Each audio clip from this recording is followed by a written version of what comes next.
Welcome everyone to part 3 of the Harrison's mansion case. The entire house seemed to have fallen into ruin. The lower floors were flooded. The walls were peeling with plaster. The structure appeared to be unstable, with signs of rust spreading throughout. Papers, books, and all kinds of debris were scattered across the floor as if no one had taken care of or lived there for a long time. When the search warrant for Rick Harrison's house was issued, people initially thought it was just a routine financial investigation, a standard check into the shop's activities and possibly questionable transactions. But everything changed when the FBI entered the mansion's basement. No one could have imagined that behind the heavy door and the newly sealed layer of bricks was a dark secret no one had ever dared to think about. When the door was broken open, they discovered a dead body, and that was just the beginning. At that moment, the investigators realized they weren't just searching a house. They were opening the gates to a real hell where terrifying secrets were waiting to be exposed. If you find this story intriguing and want to follow more shocking, mysterious real-world situations, don't forget to hit like, share this video so your friends can discover these hidden truths. Leave a comment below and share your thoughts on this case, and if you haven't subscribed to the channel yet, make sure to subscribe and turn on the notification bell so you don't miss any stories. Now let's dive into the story. Through multiple bricks, the FBI uncovered several bodies scattered throughout the basement. The stench was so overwhelming that many agents had to hold their breath. But as they began the identification process, the full truth came to light. The story immediately became the focus of international media, not just because of its horrifying nature, but because the central figure was a famous personality, once praised as a model of perseverance and sharp business acumen. What could transform a beloved media figure into the center of one of the most serious criminal cases in U.S. history? The answer is far from simple. Behind the incident was an underground network and a dark past that Rick Harrison had cleverly hidden for years behind a perfect facade. The FBI's initial investigation did not begin with a gunshot or a shocking accusation, but with a discrepancy in the balance sheet. In early 2022, during a routine audit conducted jointly by the Internal Revenue Service, IRS, and the FBI, Rick Harrison's gold and silver pawn shop was flagged as a business potentially involved in tax fraud. The discrepancies were minor but frequent, mainly concerning cash transactions and goods of unclear origin. This drew the attention of investigators. At first, agents assumed it was just another ordinary tax evasion case, one of hundreds involving small and mid-sized businesses in Nevada exploiting legal loopholes. But Rick Harrison was no ordinary businessman. He was the face of the antique industry in America, a national TV star with millions of fans. His shop had been featured on television hundreds of times, renowned for its strange, rare, and highly negotiable items. This made the lack of transparency in his financial records even more unacceptable. If someone hailed as a symbol of business integrity was playing a hidden game, it suggested something far more serious might be lurking beneath the surface. A special FBI unit in Las Vegas was assigned to closely monitor the store's financial activities, and they soon uncovered a series of suspicious transactions. Numerous cash payments between $15,000 and $50,000 had no accompanying invoices. Rare items such as ancient Buddha statues, 13th century Chinese ceramics, and Egyptian artifacts were purchased with no clear documentation. Alarmingly, some items matched lists of artifacts stolen from museums in Asia, the Middle East, and Europe. One particular detail elevated Rick Harrison's case to high-risk status. His name appeared repeatedly in Interpol's internal alert system. 3 artifacts previously found at his store before being auctioned in Los Angeles were listed as stolen in armed robberies in Syria and Jordan. According to an internal FBI report, those items had disappeared from conflict zones just months before turning up in Las Vegas. As investigators began analyzing banking data tied to Rick's business, they uncovered a complex web of transactions. Money from the sale of artifacts had been moved through multiple layers of accounts, most registered to shell companies in Belize, Cyprus, and the British Virgin Islands, before ultimately returning to the U.S. as personal investment accounts. In less than 2 years, the amount repatriated was estimated to exceed $4.7 million. This development shifted the FBI's perspective. They no longer viewed this as a standalone financial fraud case, but rather as a potentially large-scale money laundering operation with Rick Harrison at its center. Investigators began expanding their inquiry into the background of high-value clients who regularly visited the gold and silver shop. This led to a shocking discovery. At least 5 individuals who had engaged in high-value transactions with Rick had gone missing between 2017 and 2021. All these cases remain unsolved, and notably, none had ever been referenced in any of Rick's official records. While no direct evidence at the time linked Rick to these serious crimes, the sheer number of coincidences forced the FBI to place him under covert surveillance. Agents were assigned to monitor him around the clock for the next 6 months, focusing on his private residence, a sprawling 10,000-square-foot mansion on the western outskirts of Las Vegas, secured with a modern security system. Suspicions grew when the surveillance team observed numerous unusual deliveries to the estate during the night. Large, unmarked wooden crates were transported via unbranded trucks. Some delivery personnel had unclear backgrounds and had previously been investigated for involvement in the black market antiquities trade. Furthermore, the mansion contained at least 3 highly restricted areas not documented in original blueprints, a detail that could only be explained by the need to conceal something or avoid detection. A search warrant was granted on April 17, 2024. Rick Harrison's mansion was raided. What was discovered inside didn't just shock the investigative team. It sent tremors across the United States. No one could have anticipated that what began as minor financial discrepancies would open the door to a serial murder case, accompanied by a slew of charges from money laundering and antiquities smuggling to operating a global crime network. Most revelations shattered the carefully crafted public image of Rick Harrison. The charming antique mogul was unmasked as someone completely different beneath the surface. On one hand, he was a beloved TV personality with a charismatic smile and encyclopedic knowledge.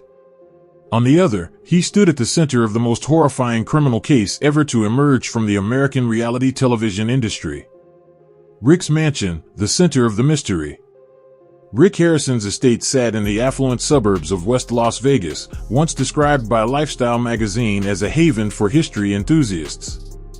From the outside, it appeared completely normal: over 2 acres of land, tall iron gates, a secluded perimeter with lush greenery, a large backyard pool, and a garage fit for 4 luxury vehicles. Everything radiated the understated elegance and refined taste of a TV millionaire, discreet and enviably private.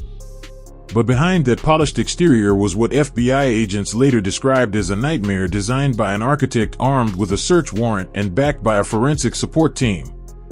The FBI raided the estate in the early morning of April 17, 2024. They expected to find documents, financial records, and perhaps some smuggled artifacts.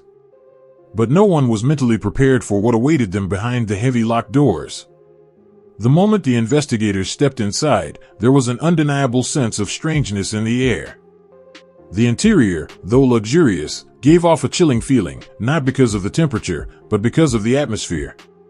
The mansion emitted a strange, lifeless quality, as if no one had truly lived there. Some rooms were covered with heavy curtains, with no signs of habitation, giving the impression that it had been abandoned. Many areas showed signs of being sealed or locked in unusual ways, as if something was being carefully hidden. On the ground floor, police discovered several large wooden crates hidden in the wine cellar, a space accessible only to the property owner. These crates did not contain wine. Instead, they held rare artifacts, some wrapped in velvet and bearing symbols of museums from the Middle East, Asia, and North Africa. Most of these items lacked legal documentation.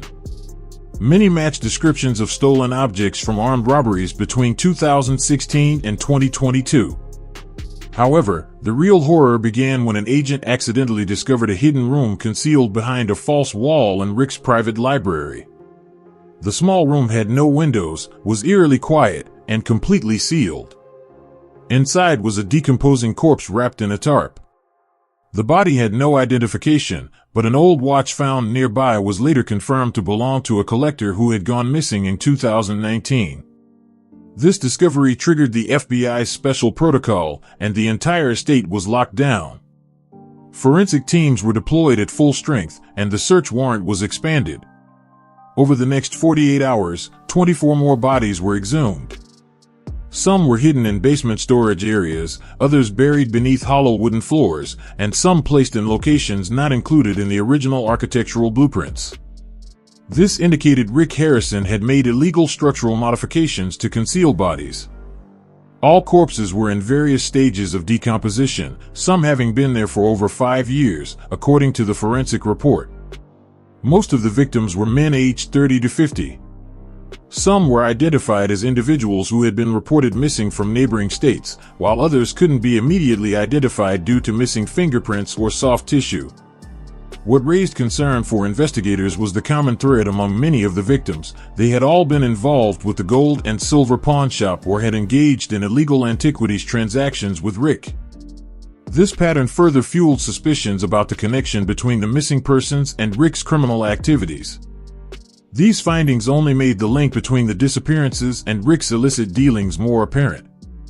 At the scene, investigators also uncovered hundreds of handwritten notes believed to be Rick's personal journals. These notes detailed his emotions, judgments, and intentions toward individuals he had dealt with in major transactions. Some entries were deeply disturbing. He knows too much, can't be trusted, must deal with him soon, high risk but worth the gamble. These words led investigators to a grim conclusion. Rick Harrison wasn't just a businessman involved in crime but likely a methodical and calculating serial killer. Another haunting discovery was the so-called secret gallery, a soundproof space deep within the basement, completely isolated from the main electrical system and accessible only via biometric lock.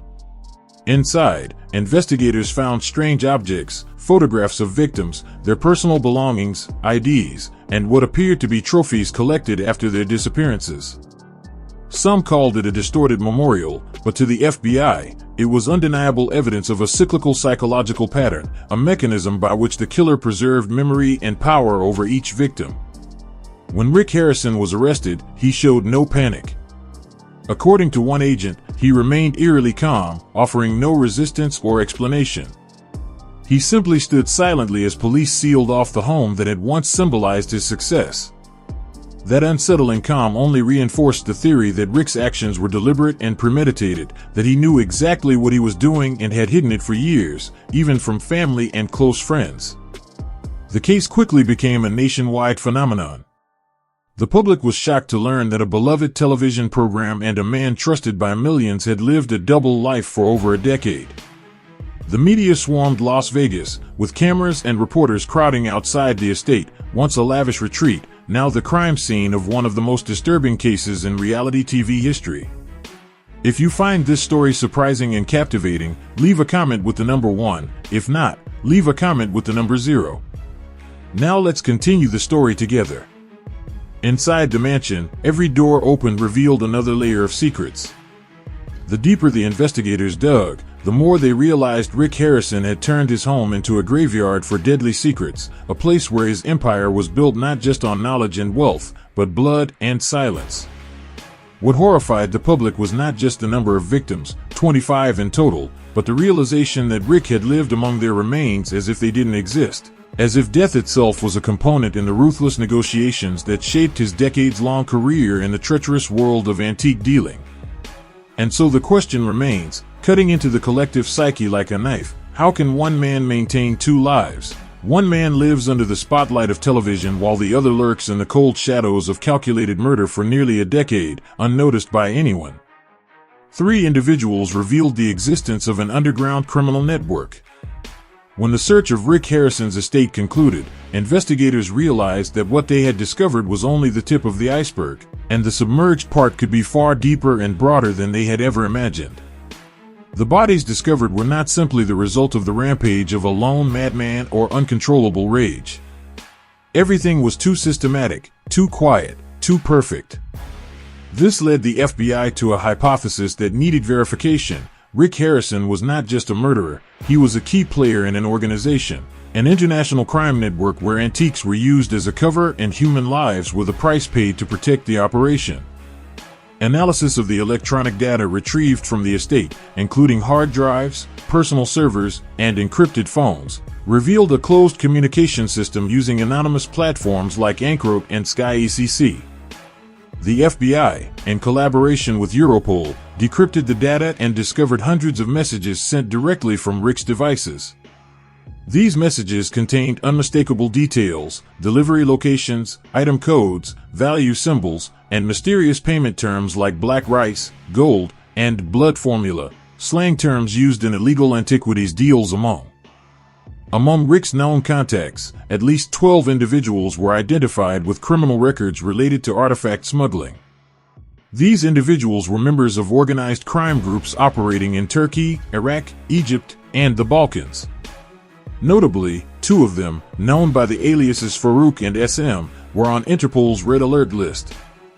According to an internal report from 2020, these suspects were believed to have directed the theft of nearly 300 artifacts from the National Museum of Syria during the Civil War. The fact that Rick Harrison had been in direct contact with them to negotiate prices and arrange deliveries confirmed his central role in this network. Even more alarming, the FBI discovered that Rick did not just buy rare artifacts, he was directly involved in laundering these items, assessing their legal feasibility, and finding ways to legalize them before they were brought to market. In other words, Rick wasn't just a financial conduit, he was a professional advisor, making him an indispensable figure in the network. According to the FBI, the smuggling operation followed a triangular model. The supply was primarily sourced from unstable regions in the Middle East and Eastern Europe, distribution intermediaries in key centers across Europe, notably in France, Switzerland, and Belgium, and the final markets being primarily the US and China. Rick played the role of the gateway into the US, using his gold and silver pawn shop as a money laundering front for illegal artifacts. He imported these items into the U.S. under the guise of a legitimate collection, then sold them through private auctions or quietly to ultra-wealthy collectors. From 2016 to 2023, Rick Harrison is estimated to have legalized at least 147 valuable artifacts, with total transactions exceeding $19 million. These items included a 6th century Buddha statue stolen from northern India, an ancient lion sculpture from Armenia, 2 bronze wine vessels from the Zhou dynasty in China, and an almost intact replica of the Egyptian Book of the Dead, which was believed to have been stolen from Luxor in 2011. These artifacts, under international law, were banned from commercial circulation. However, Rick's reputation as an expert allowed him to bypass the verification systems. The network operated entirely in secrecy, with transactions carried out through intermediaries. Payments originated through offshore companies in the Caribbean, and the items were accompanied by counterfeit documentation produced at workshops in Romania or Hong Kong.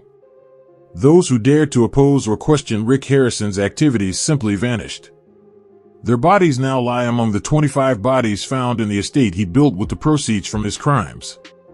One notable case was that of Javier Montes, a Spanish collector who disappeared in Las Vegas in 2020 after meeting Rick.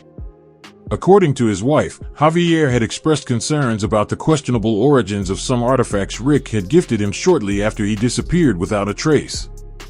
His remains were identified as one of the 25 victims found in Rick's mansion, confirmed through DNA analysis of his teeth. Another case involved Valerie Chen, a Canadian freelance journalist who had written articles criticizing how U.S. pawn shops exploited legal loopholes to traffic. Valerie had attempted to interview Rick but disappeared 4 months later in Nevada. The FBI confirmed that one of the female bodies found in Rick's mansion's basement matched her DNA. Cases like these painted a grim picture. Rick not only eliminated competition in business but was willing to kill anyone who questioned the system he represented. In a journal retrieved during the search, Rick wrote, "To keep gold, you must bury those who mine it." The FBI investigation also revealed that Rick was not acting alone. He had accomplices, individuals who either knew or at least suspected part of the truth. Several prominent figures in the antique industry were summoned, including a renowned museum consultant in New York and an auction expert officially recruited by Sotheby's. These individuals were suspected of helping to authenticate the origins of questionable artifacts.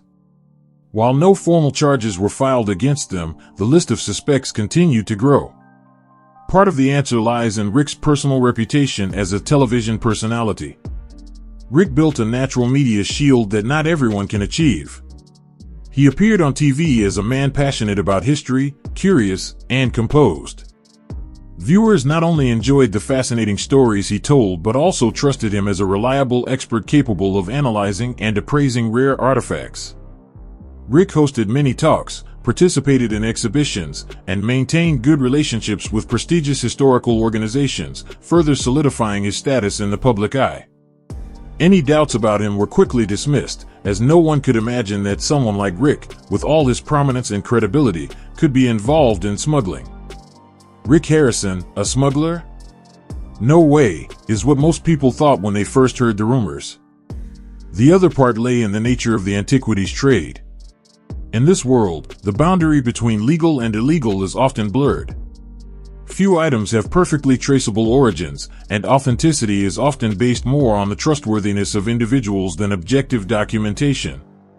Rick, in this case, was both a participant in the system and the one rewriting its rules. The revelation of this network turned Rick Harrison's case into more than a personal scandal. It opened a new chapter in the global battle against cultural smuggling, where criminals no longer wear masks but don suits, stand on TV stages, and smile while discussing the value of history. When the FBI released the first pieces of evidence, the American public was not only shocked by the discovery of 25 bodies but also by a much larger, more unsettling question: how many people, how many artifacts, how many museums were truly part of a criminal network where Rick Harrison was merely the head of the dragon? People began to realize that what they had thought was just a man passionate about history and antiques was in fact the leader of a sophisticated criminal empire with terrifying secrets hidden behind the seemingly trustworthy and humble persona of a TV star. This question not only shook public trust in the reality TV industry but also raised doubts about the legitimacy of thousands of rare artifacts circulating on the market. Were the famous museums we once trusted truly cultural repositories, or were they simply laundering centers for dark dealings? Rick Harrison's double life on television. Rick Harrison was a beloved name. He had crafted the image of a smart, calm businessman who solved problems coolly and with extensive knowledge, from Roman coins to Civil War weapons. Rick introduced himself as a friendly scholar who not only appraised items but shared the historical stories behind them. This made him different from typical reality TV stars. People watched him not just for entertainment but to learn something new. But when the FBI uncovered what lay inside Rick's mansion, the world had to ask, how could one man live such an extreme double life for over a decade, one side as a moral role model, the other as a serial killer? The answer didn't lie entirely in intelligence or acting skill but something much deeper. Rick Harrison had lived a meticulously crafted life designed to control everything around him, including how others perceived him. This was not just camouflage. It was a deliberate process of isolating himself into distinct personas, each operating with an exact personal record found within his mansion. Carefully preserved journal entries in his desk drawer revealed a Rick Harrison entirely different from the public persona. In his writings, he spoke about the pressure of maintaining his media image, the suffocating feeling of fake admiration, and particularly about creating a private space where I can do whatever I want without permission from anyone. One chilling entry read, "Everyone has a secret museum. Some are full of memories, others full of failures. Mine is full of dead bodies, but at least they don't lie." This was not a confession but a cold, calculated acknowledgement. Rick knew exactly who he was. He didn't deny the darkness within him. He had simply learned to hide it in a place where no one could suspect, right under the spotlight of fame. Criminal psychologists analyzing the case agreed that Rick Harrison didn't fit the profile of an uncontrolled or impulsive killer. Instead, he exhibited the traits of an organized killer, a highly intelligent person skilled in manipulation and maintaining perfect routines as a cover. This explains how he could live, work, and regularly appear on television while just a few meters away from the bodies of those who had opposed or threatened the underground network he controlled. One prominent trait of such killers is an obsession with absolute power, not just in action but also in thought. Rick didn't just smuggle artifacts, he wanted to control the entire operation, from sourcing and pricing to the reputation of the sellers. If something was priceless, Rick had to be the one to define its value. This mindset directly influenced how he handled threats. Victims were not killed due to personal hatred but because they disrupted the smooth operation of the system Rick had built. It was a flaw, and Rick handled flaws by quietly and unemotionally eliminating them, as if removing a faulty part from an assembly line. During the investigation, experts discovered that Rick kept many personal items from the victims: wristwatches, necklaces, even old plane tickets, hotel receipts, and family photos.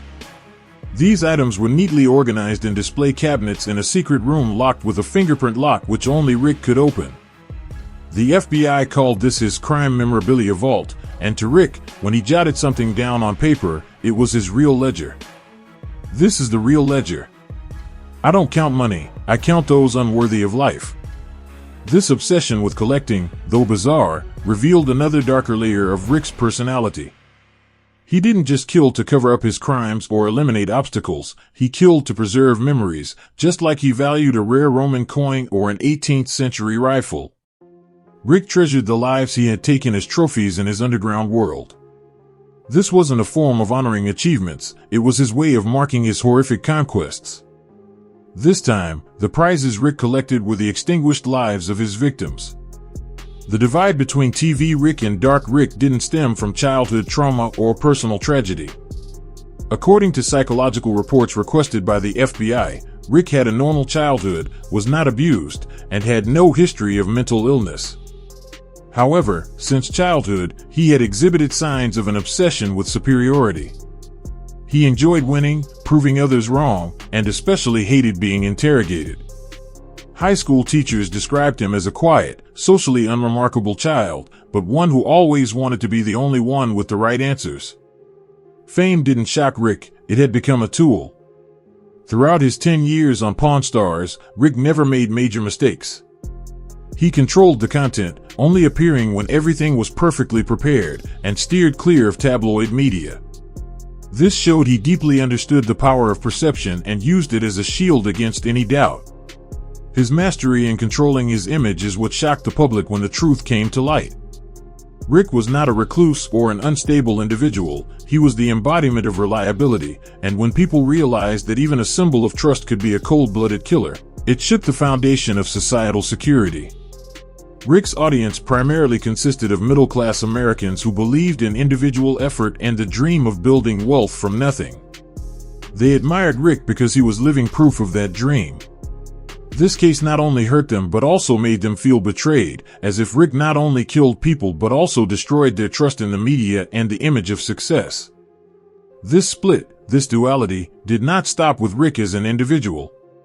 It also reflected the nature of reality television itself, a world where everything can be built, polished, and edited to appear more real than the truth. And Rick understood this, using it to create a perfect version of himself that even he began to believe in. But on the other hand, the person the FBI discovered in his mansion was the real Rick, not the artifact appraiser but the appraiser of human lives and the price he set for them. As evidence, the discovery of 25 bodies found in his mansion sometimes mirrored the deadly effects of media influence and public reactions. When the FBI officially disclosed the discovery of 25 bodies in Rick Harrison's mansion, the United States was shaken to its core. However, it wasn't just the large number of victims or the gruesome nature of the crimes that horrified the public, but what made everyone unable to believe it was the name attached to the case. A famous personality who had appeared regularly on television for over a decade was revealed to be one of the most cunning serial killers in reality TV history. The public's initial response focused on his family, particularly Corey "Big Hoss" Harrison, Rick's biological son and longtime co-star on Pawn Stars.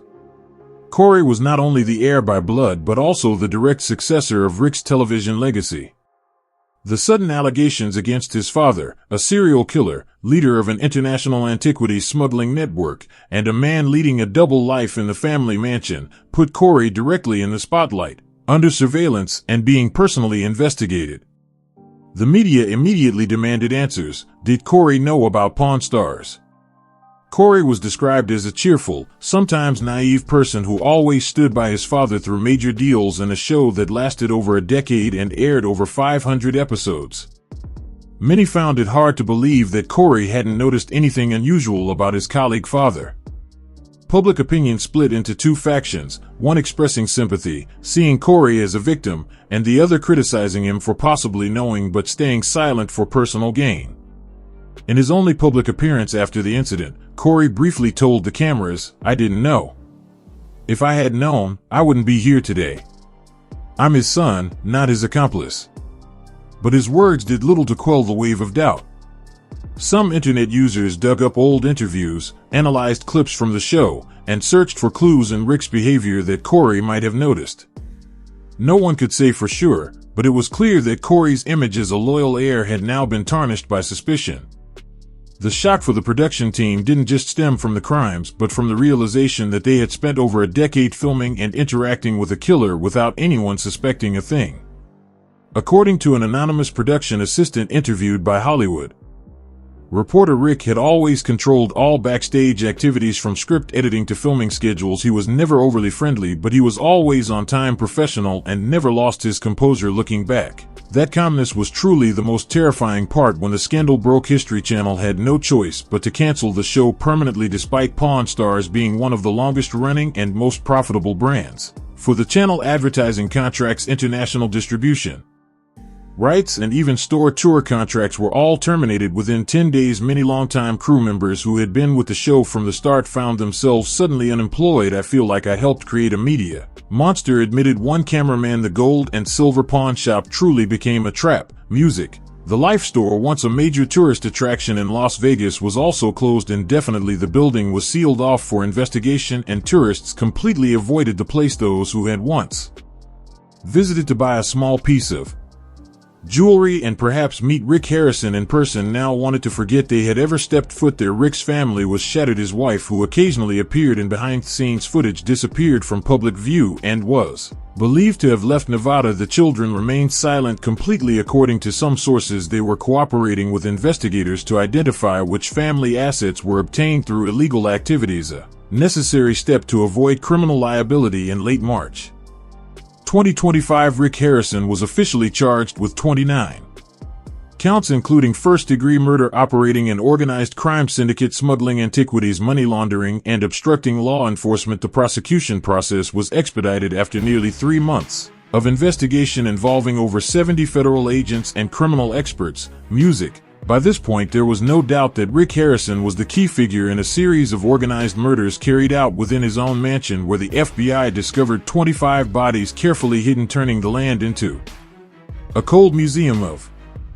death. The first trial opened its doors on September 18, 2024 at the federal court in Nevada under strict security and intense international media scrutiny. The press called this the trial of the century for reality television. More than 200 journalists were allowed to report live from outside the courthouse. CNN, NBC, and CBS provided daily analysis with coverage dissecting every detail of the proceedings. Never before had a reality TV star in the U.S. faced such a massive amount of accusations and overwhelming evidence. Nevada's chief prosecutor, Maria Lopez, began with a chilling statement. Defendant Rick Harrison is not just a murderer, he has built a criminal empire. Every brick in his mansion is laid with the blood and bones of victims. The prosecution's case was built on 3 main pillars: physical evidence from the crime scene, the victims' remains, journals, and personal items, electronic data including encrypted messages, secret recordings, internal surveillance, witness testimony from individuals who had exchanged artifacts with Rick or had been threatened by him. A shocking detail was revealed in court, leaving the courtroom in stunned silence. A video showed Rick Harrison standing in the library of his mansion in front of one of his trophy display cabinets. In the video, he touches a necklace, which was later identified as belonging to victim Valerie Chen. The footage is devoid of any words from Rick, but the way he stares at the object with a calm, cold, and emotionless gaze made the jury shudder. The stillness in his actions was a chilling reminder that Rick's cruelty was not a spur-of-the-moment reaction, but a part of his deeply ingrained nature, carefully planned and calculated. That gaze was not just an evaluation of an object, but a clear display of the control and power he constantly sought to maintain. The defense, led by the famous attorney Peter O'Donnell, used a dual strategy, denying the murder charges and questioning the legality of the investigation. They argued that most of the evidence might have been fabricated and that Rick Harrison was the victim of a conspiracy designed to ruin his reputation and wealth. O'Donnell repeatedly referred to the case as a media trial, criticizing how the public and the press had convicted Rick before he had a chance to defend himself. However, these arguments were unable to dismiss the massive amount of evidence that was steadily mounting against him. The defense changed tactics, suggesting that Rick might have been suffering from dissociative personality disorder or unresolved psychological trauma. They argued that his actions could have been the result of an unstable mental condition. However, medical records and psychological evaluations conducted by the FBI completely rejected this claim. Rick was found to be fully aware of his actions, with no history of mental illness. Psychological experts concluded that he was mentally competent to stand trial and fully capable of understanding and taking responsibility for what he had done. The climax of the trial came when Rick Harrison was allowed to represent himself in court, a surprising decision. For nearly 40 minutes, he maintained eye contact, speaking in a flat tone and denying all murder accusations. He declared, "I am a businessman, I deal in antiques, I am not a murderer. Everything you say about me, about the mansion, about the bodies, is fabricated or part of a setup." However, his denial only further alienated the jury. His complete lack of remorse and his total detachment from the reality of his crimes, completely contrary to the overwhelming evidence uncovered during witness testimonies at the house, only tightened the legal noose around him. A former employee testified that Rick had threatened him for knowing too much about the company's secrets and Rick's unethical actions. An auction expert admitted to being paid to falsify the provenience of the artifacts Rick had sold, enabling illegal transactions. A journalist who had worked with Valerie Chen also confirmed that Valerie expressed concerns about her safety after investigating Rick. She even shared her fear of what could happen after exposing these secrets. Just weeks later, Valerie went missing, raising suspicions about Rick's involvement.